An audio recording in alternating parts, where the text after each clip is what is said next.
Comment box आपके सवाल मेरे जवाब प्रोग्राम का ये आप 36वां पार्ट देख रहे हैं और ये प्रोग्राम प्रत्येक सुबह 9 बजे हमारे चैनल पे आता है। इस प्रोग्राम के बारे में डिटेल में जानने के लिए डिस्क्रिप्शन चेक करें। तो चलिए कमेंट बॉक्स आपके सवाल मेरे जवाब प्रोग्राम का ये हम 36वां पार्ट स्टार्ट करते हैं। वीडियो में आगे बढ़ने से पहले मैं आपसे एक बात बोलना चाहूँगा कि अगर आपने अभी तक चैनल को सब्सक्राइब नहीं किया है तो चैनल को सब्सक्राइब करके बेल आइकन को जरूर दबा लें। तो चलिए हम यहाँ पे अपना पहला कमेंट लेते हैं। सर, वाइफ अगर एडल्ट्री पे हो और मेरे पास इसे प्रमाण करने के पर्याप्त सबूत हो तो मेंटेनेंस केस खारिज हो सकता है? हाँ, बिल्कुल खारिज हो सकता है। अगर आपकी जो पत्नी है वो एडल्ट्री में है और आपकी पत्नी का जो एडल्ट्री है आप उसे मेंटेनेंस केस में साबित कर देते हैं तो ऐसे में पत्नी का जो मेंटेनेंस केस होगा वो खारिज हो जाएगा, आप मेंटेनेंस देने से बच जाएंगे। अब हम अपने अगले कमेंट को लेते हैं। व्हाट्सएप की चैट प्रूफ होती है? व्हाट्सएप की जो चैट होती है अगर आप उसका स्क्रीनशॉट लेके उसका प्रिंट आउट निकाल के और कोर्ट में लगाते हैं तो ये प्रूफ नहीं होती है। अब क्यों नहीं होती है इसे डिटेल में समझने के लिए ये मेरा आप लोग वीडियो देखिएगा, आप सारी चीज़ों को अच्छे से समझ जाएंगे। बाकी जो व्हाट्सएप का स्क्रीनशॉट लेके प्रिंट आउट निकाल के कोर्ट में लगाते हैं तो वो चीज़ सबूत के तौर पर नहीं मानी जाती है, कोर्ट उसके आधार पर कोई फैसला नहीं सुनाएगा। अब हम अपने अगले कमेंट को लेते हैं। सर, हेलो सर, वक्फ बोर्ड का ऑफिसर रिश्वत मांग रहा है, हमारे पास उसका वीडियो है, क्या करें? तो देखिए, अगर आपने वीडियो बना लिया है, कोई ऑफिसर आपसे रिश्वत मांग रहा है तो ऐसे में उस विभाग के उच्च अधिकारियों से शिकायत कीजिए, मीडिया का सपोर्ट लीजिए, फिर देखिए उस ऑफिसर का क्या हालत होता है। अब हम अपने अगले कमेंट को लेते हैं। वाह, काबिले तारीफ, आई वांट दिस।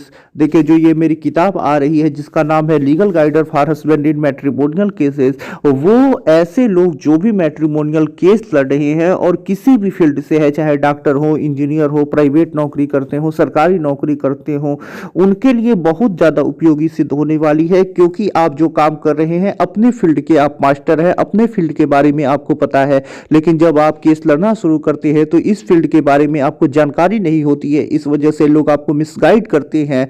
तो अगर आप मेरी ये पुस्तक पढ़ते हैं तो ऐसे में आप अपने आप को मिसगाइड होने से बचा सकते हैं, कोई आपका फायदा नहीं उठा पाएगा। तो ये जो मेरी किताब आ रही है बहुत ज़्यादा उपयोगी आ रही है और आप लोगों को मैं यही सजेस्ट करूंगा कि ये किताब आप लोग जरूर ले लें, ये आप लोगों के लिए काफ़ी ज़्यादा उपयोगी है। अब हम अपने अगले कमेंट को लेते हैं। नाइस इन्फो सर जी, थैंक्स, वेलकम। अब हम अपने अगले कमेंट को लेते हैं। डिवोर्स केस में क्रुएल्टी के आधार पर डिवोर्स हो जाने के बाद भी क्या हस्बैंड से अधिक कमाने वाली वाइफ को परमानेंट एलिमनी ग्रांट किया जा सकता है? जबकि section 24 of Hindu marriage act में वाइफ का मेंटेनेंस निरस्त किया गया था क्योंकि वाइफ गवर्नमेंट जॉब में थी, 40,000 RS की सैलरी प्राप्त कर रही थी। तो क्या फिर भी डिवोर्स होने के बाद परमानेंट एलिमनी ग्रांट की जाएगी वाइफ को? तो देखिए, जो आपकी वाइफ है वो आपसे ज़्यादा कमा रही हैं, उन्हें 40,000 रुपये प्रति माह सैलरी मिल रही है, वो गवर्नमेंट जॉब में है, तो ऐसे में उन्हें ना मेंटेनेंस प्राप्त होगा 125 CRPC के अंतर्गत, ना सेक्शन 24 के अंतर्गत मेंटेनेंस प्राप्त होगा और ना ही परमानेंट एलिमनी कोर्ट जो है वो ग्रांट करेगा। तो आपकी जो वाइफ है वो आप से मेंटेनेंस नहीं ले सकती, ना परमानेंट एलिमनी ले सकती हैं। अब हम अपने अगले कमेंट को लेते हैं। सर, अगर न्यायालय में कोई घटना होती है किसी वकील के सामने तो क्या वह वकील साहब घटना के गवाह बन सकते हैं? हाँ, बिल्कुल बन सकते हैं। अगर किसी भी व्यक्ति के सामने, चाहे वो वकील ही क्यों ना हो, उसके सामने कोई घटना घटित होती है तो ऐसे में वह व्यक्ति गवाह बन सकता है, वकील साहब भी बन सकते हैं। लेकिन देखिए, अगर मैं आपको प्रैक्टिकली बताऊं तो कोई भी वकील आपके तरफ से गवाही देने को तैयार नहीं होगा, भले ही उसके सामने कोई भी घटना ही क्यों ना घटित हो जाए। तो ये चीज़ बन सकती है लेकिन बनने को कोई जल्दी तैयार नहीं होता है। अब हम अपने अगले कमेंट को लेते हैं। मेरी वाइफ विडो पेंशन भी ले रही है और मेरे से CRPC 125 में खर्चा भी ले रही है, तो क्या खर्चा बंद हो सकता है? मेरी वाइफ की तीसरी शादी है, पहले वाला पति एक्सपायर हो गया और दूसरा वाले से 7 लाख रुपए लिए थे।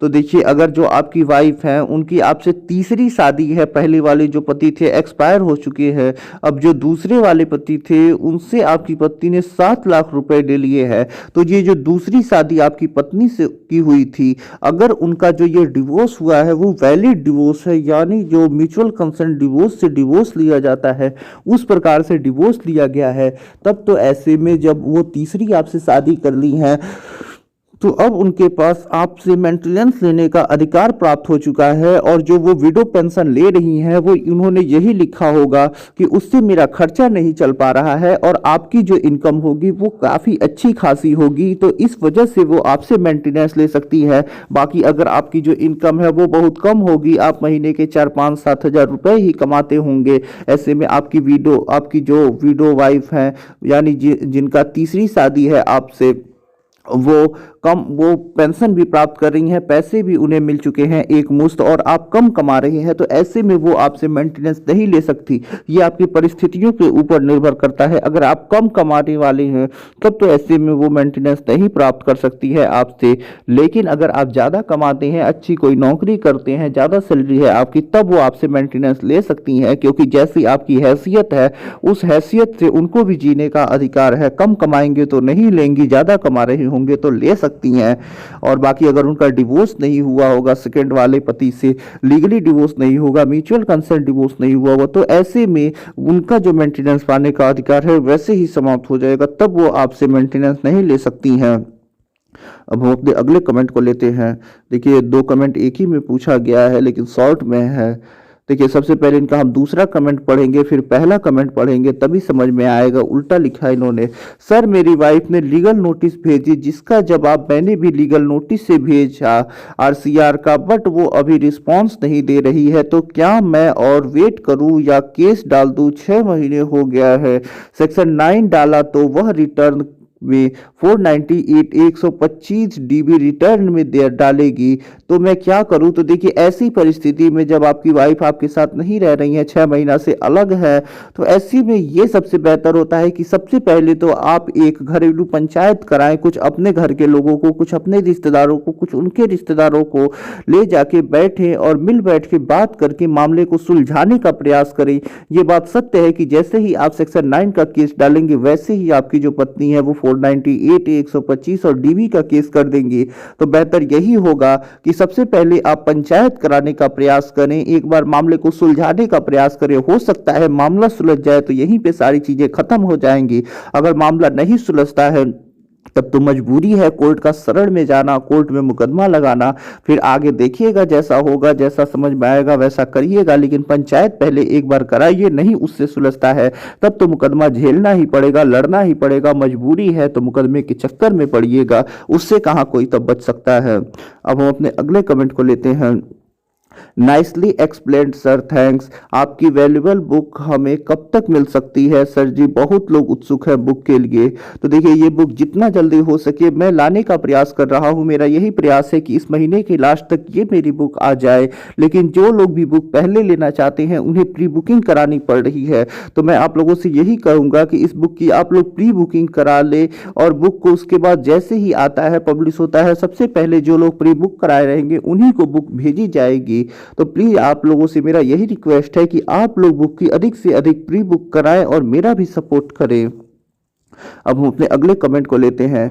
You are really a good advocate. अब देखिए इन्होंने इतना बड़ा कमेंट कर दिया है, और मैं बार बार कहता हूं कि प्लीज इतने बड़े कमेंट करके आप लोग क्वेश्चन ना पूछा करिए, शॉर्ट में पूछा करिए। तो इतने बड़े कमेंट का मैं जवाब नहीं दे पाऊंगा, शॉर्ट में आप लोग क्वेश्चन पूछा करिए। अब देखिए अभी तक जो भी कमेंट आए थे मैंने उसका जवाब दे दिया है। जो भी अभी तक कमेंट थे सारे का जवाब दे दिया। ये कल के कमेंट है, इनका कल के ही वीडियो में मैं जवाब दे चुका हूँ। तो आशा करता हूँ ये जानकारी आप लोगों को काफी ज्यादा पसंद आई होगी और काफी चीजें नई जानने को मिली होंगी। अगर आपको ये वीडियो पसंद आया हो तो वीडियो को जरूर लाइक करें। यदि आपने चैनल अभी तक सब्सक्राइब नहीं किया है तो चैनल को सब्सक्राइब करके बेल आइकन को भी दबा ले। मिलते हैं नए वीडियो के साथ अगले दिन, तब तक के लिए जय हिंद, जय भारत।